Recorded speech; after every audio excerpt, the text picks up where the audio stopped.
Hello everyone, welcome to your channel GK facts में। दोस्तों, आज की डेट है 16 अक्टूबर और जानेंगे 16 अक्टूबर से करंट अफेयर का इम्पोर्टेंट टॉपिक। दोस्तों, आज का हमारा टॉपिक है भारत का प्लास्टिक कचरा रिसाइकलिंग लक्ष्य। सो दोस्तों, ये जो टॉपिक है आप सभी के एग्जाम पॉइंट से वेरी इंपॉर्टेंट टॉपिक है। दोस्तों, आप सबने इस वीडियो का जो पूरा वॉच करना और साथ ही जो है चैनल को सब्सक्राइब एंड शेयर कर देना, ठीक है, जिससे कि जो है मतलब कि आपके जो दोस्त हैं उनको भी जो है जीके फैक्ट्स की फैमिली की ओर से जितने भी टॉपिक या फिर जितनी भी क्लासेस कराई जाती हैं वो उनके जो बेनिफिट उठा सकें। ठीक है दोस्तों, और इस वीडियो का पीडीएफ का लिंक वो मैंने आपको डिस्क्रिप्शन बॉक्स में दे दिया है, वहाँ से आप लोग डाउनलोड कर सकते हैं। ठीक है, और जो न्यू स्टूडेंट्स हैं वो चैनल को सब्सक्राइब एंड शेयर करना ना भूलें। ठीक है दोस्तों, ये जो आपका टॉपिक है एग्जाम से इंपॉर्टेंट है और साथ ही इंटरव्यू बेस से इंपॉर्टेंट है, तो याद रखना ये बात मेरी। अब चलिए क्लास को स्टार्ट करते हैं।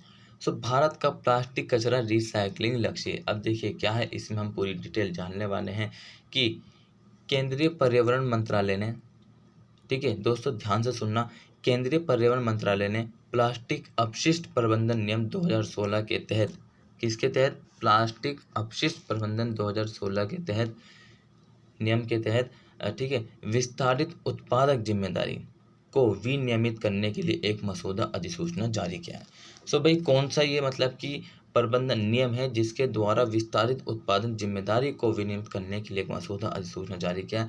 सो 2016 का जो ये नियम है, प्लास्टिक अपशिष्ट प्रबंधन नियम 2016, इसी के तहत केंद्रीय पर्यावरण मंत्रालय ने क्या करा है कि विस्तारित उत्पादक जिम्मेदारी, एक्सटेंड प्रोड्यूसर रिस्पॉन्सिबिलिटी को विनियमित करने के लिए एक मसौदा अधिसूचना जारी किया है। सो आई होप आप सभी को समझ में आया होगा। So the union environment ministry has issued a draft notification. So एक क्या है कि जो मतलब केंद्रीय पर्यावरण मंत्रालय ने उसने एक जो है एक मसौदा अधिसूचना जारी की है to regulate the extent producer responsible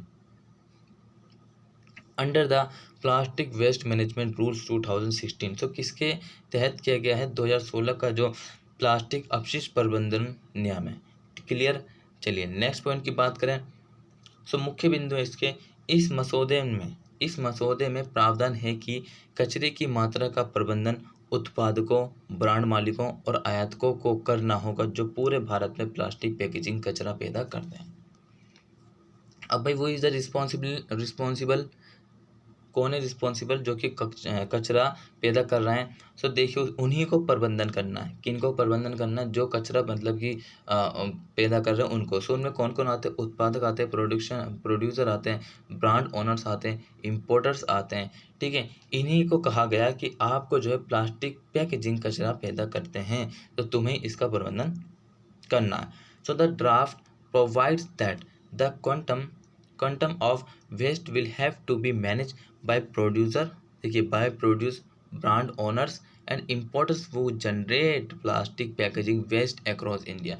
जो मतलब कि भारत में क्या करता है, जनरेट करते हैं प्लास्टिक पैकेजिंग को, इसके कारण जो हमारे भारत में प्लास्टिक से इससे बहुत ही मतलब कि पॉल्यूशन बहुत ही फैलता है। ठीक है दोस्तों, और इसके कारण यही है कि हमारी मतलब कि कहीं ना कहीं चूक रही है, कह रही है हमारी कहीं ना कहीं चूक रही है, जिसके कारण प्लास्टिक इतना फैल रहा है। ठीक है, और जिससे कि देखिए आपने देखा होगा कि हमारी रिवर, कौन सी रिवर ज़्यादातर किसका नाम आता, गंगा, यमुना का भी।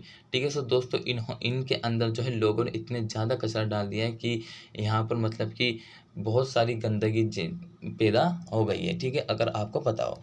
ठीक है दोस्तों, सो याद रखना। अब देखिए इन्हीं लोगों को कहा गया है कि भाई आपने फिलहाल आपको इसके लिए क्या रिस्पॉन्सिबल माना गया है। ठीक है, so you will have to do, ठीक है, आपको ही करना है, करोगे।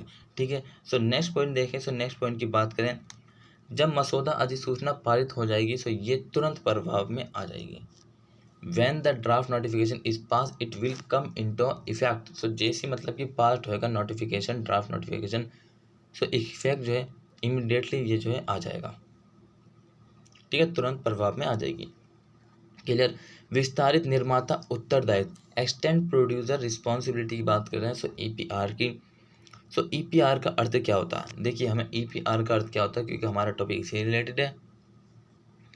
उत्पाद और प्लास्टिक पैकेजिंग के जीवन के अंत तक, क्या, उत्पाद और प्लास्टिक पैकेजिंग के जीवन के अंत तक पर्यावरण के अनुकूल प्रबंधन के लिए निर्माता की जिम्मेदारी है। भाई क्या क्या है कि जब तक इनका प्लास्टिक पैकेजिंग का अंत नहीं होता तब तक जो है इनकी पर्यावरण के अनुकूल प्रबंधन के लिए निर्माता की जिम्मेदारी है, इनकी निर्माताओं की जिम्मेदारी है जो कि इसको पैदा करते हैं। ठीक है दोस्तों, यह बात आपने ध्यान रखनी है। क्लियर। नेक्स्ट पॉइंट आपका देखिए क्या दिया हुआ है लोग और हितधारक। कौन? लोग और हितधारक 60 दिनों के भीतर पर्यावरण मंत्रालय को मसौदे पर आपत्ति या सुझाव प्रस्तुत कर सकते हैं। क्या कर सकते हैं? With in 16 days. How many days?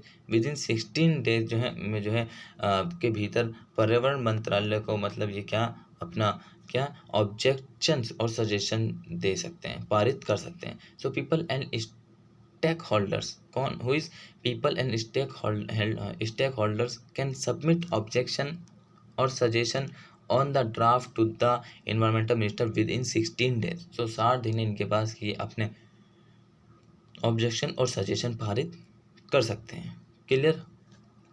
चलिए प्लास्टिक पैकेजिंग की 3 श्रेणियों की बात करें, कौन कौन सी है, जितनी भी उन सभी को डिस्कस करने वाले हैं। देखिए ईपीआर प्लास्टिक ईपीआर में, ठीक है, ईपीआर में प्लास्टिक पैकेजिंग की निम्नलिखित श्रेणियाँ। The EPR covers the following categories of the plastic packaging.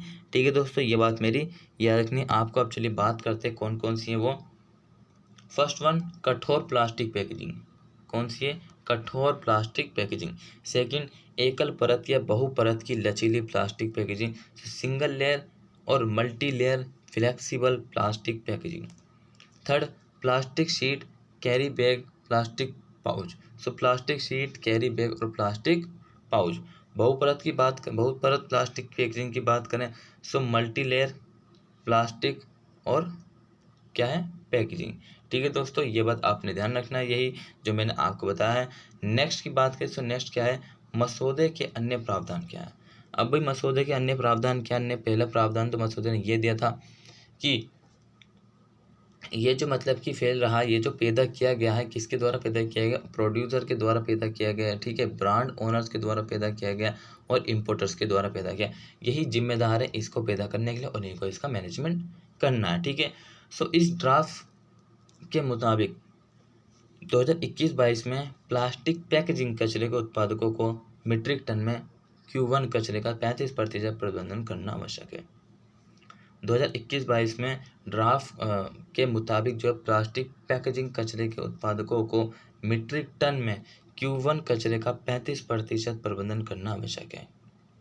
ठीक है, According to this draft in 2021 and 22, producers of plastic packaging waste are required to manage 35% of Q1 waste in metric tons। ठीक है दोस्तों, ये बात आपने ध्यान रखनी है। चलिए हम नेक्स्ट चेक करें। तो नेक्स्ट है उत्पादकों का ईपीआर लक्ष्य 2022 से 23 में बढ़कर 70% हो जाएगा। क्या हो जाएगा? Extend producer responsible. ये लक्ष्य जो है 2022-23 में बढ़कर 70% हो जाएगा, जबकि 2023-24 के बाद ये 100% हो जाएगा।